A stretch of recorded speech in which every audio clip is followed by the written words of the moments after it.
Hello everyone, welcome back to the channel. So today our point of remark is on social policy because I'm still collecting materials for social welfare administration. So in today's class I'm going to explain the concept of social policy, definition, objectives, pillars of social policy, components, models and approaches of social policy. So first of all I have a question. Why we need to understand social policy in India? Because social policy is vital for engaging practically with social work values, dealing with political and ethical questions about responsibility, rights, and our understanding of the good society. Or else we can say that social policy relates to guidelines for the changing, maintenance, or creation of living conditions that are conducive to human welfare. Okay, so here you have to remember social policy main aim is for changing, maintenance or creation. Okay, creation of good living condition for human being, or we can say that it is actually helping for the welfare of human. So moving on to the definition of social policy. Social policy refers to the activity of policy making to promote well-being and to academic study of such action. So we already discussed that social policy is actually for the better living condition, or we can say that for the human welfare. Okay. So moving on to the objectives of social policy, which was actually given by Singh in 2000. First objective is social policies aim to bring about social change. But here you have to remember evolutionary and fundamental changes cannot be brought about by the social policy because such changes will threaten the very existence of the society, particularly the government which reign on the principle of status quo. Second objective is social integration. So if you are looking onto the contemporary policy development, social integration describe, or we can say that this concept is actually for foster society that are stable, safe and respect diversity. So social integration actually using to reduce social tension and alienation. Third objective is improvement of the quality of life. Fourth one, tackle social problems. Fifth one, pursuit of equality through a variety of corrective measures. And sixth one, decentralization and fragmentation of services.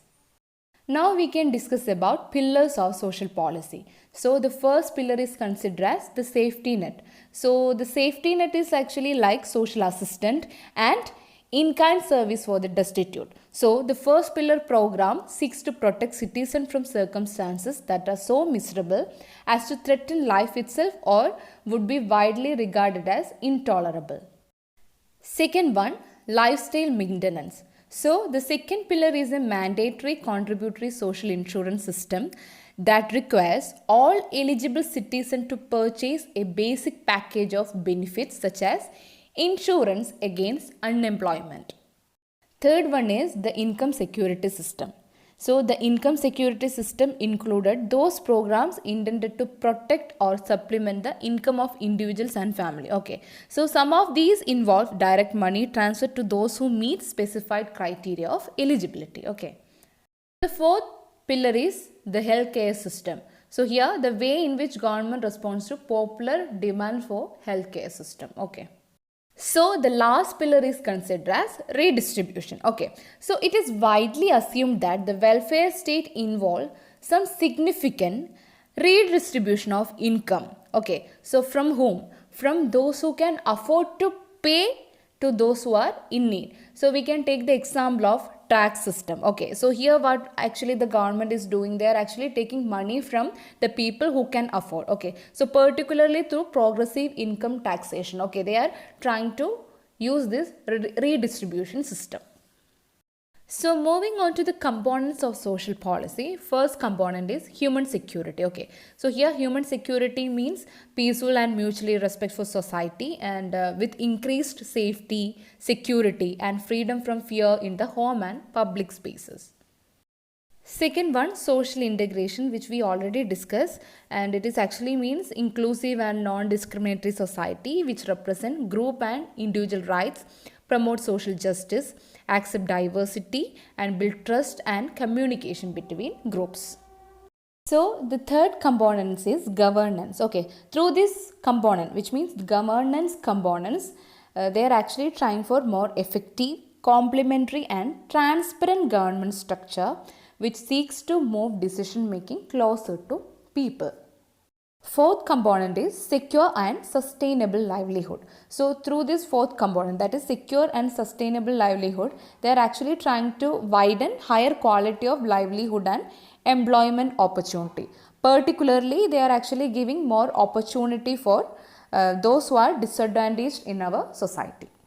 So fifth component is considered as environment. So why they have include environment? Because improved environment for quality of life. Okay, or we can say that for living and as yet unborn. So sixth one is education and skills, which is also very important. One of the important component of social policy, because as we all know that education facilitate lifelong learning and acquisition of social, or we can say that life skill for all. Last one is health and physical well-being. So it is actually for enhance the broadly defined health status of the population.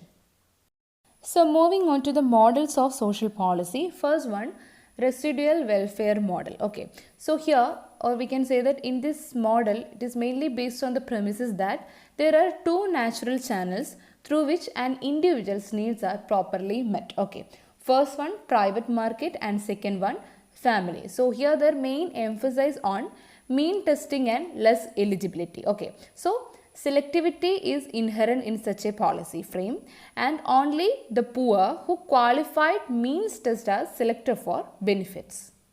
So moving on to the second model of social policy, that is industrial achievement performance. So in the first model, that is residual welfare model, we discussed that here they are actually testing mean test. Okay, so those who qualified this mean test are only selecting for the benefits, whereas in model, this second model, that is industrial achievement performance model, it is mainly based on merit, work performance, and productivity. Okay, so that is the main difference between these two models, and it is derived from various economic and psychological theories concerned with incentives, efforts, and reward, and the formation of class and group loyalties.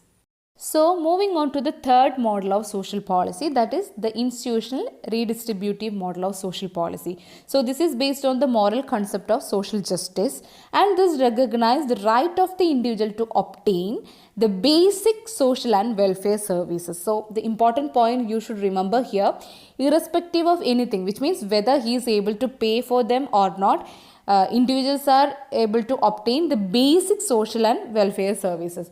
Whereas while we are discussing our first model, that is residual welfare model, we discussed that there are certain benchmark for obtaining this social and welfare services. They should qualify the mean test for the selected benefit. And second model, we discussed that it is mainly based on merit, work performance, and productivity. Whereas in this third model, that is institutional redistributive model of social policy, it is actually based on irrespective of whether he is able to pay for them or not, the individual are into the position to obtain the basic social and welfare services. Okay, so that is the main difference between these three models. So the last concept for today's class is approaches to social policy. So today I am going to discuss about three approaches, that is social democratic approach, the statist approach, and the populist approach. The first approach is social democratic approach. This approach also referred to as social liberalism and a collective approach, and this type of approach result in the state providing for greater level of social welfare services. This approach believed that the state should protect its citizens from the extreme of poverty and should act to prevent the development in society of major social and economic inequalities. But what they believe that financially successful individuals should be free to choose what to do with their wealth. But the main point which they put forward, or we can say that the social democratic approach put forward, that the people, which means the financially successful individual, should contribute some money to charity that help the deserving poor. Okay, so in contrast we can say that the social democratic thinkers believe that it is the duty of the better off to support people who are in need. So what they did, the policy makers are more likely to impose taxes on higher earning individual and use this to fund on social welfare services. So moving on to the second approach, that is the statist approach. Okay, so staticism is inspired by a collectivism ideology suggesting that the best society is one in which people cooperate to meet their common needs. Okay, so under the influence of collectives, they form a variety of association, or we can say that collectives, and share their resources for the good of all its members. The last approach is the populist approach. Okay, so this is based on populist ideology that emphasize the involvement of people and their common values, beliefs, and culture in social welfare. Okay, so what the populist thinkers believe that best society is one that recognize and give expression to their lifestyles and belief. So these all are the important points for today's class. For the next class, I am thinking to take review of major policies and programs in India. Okay.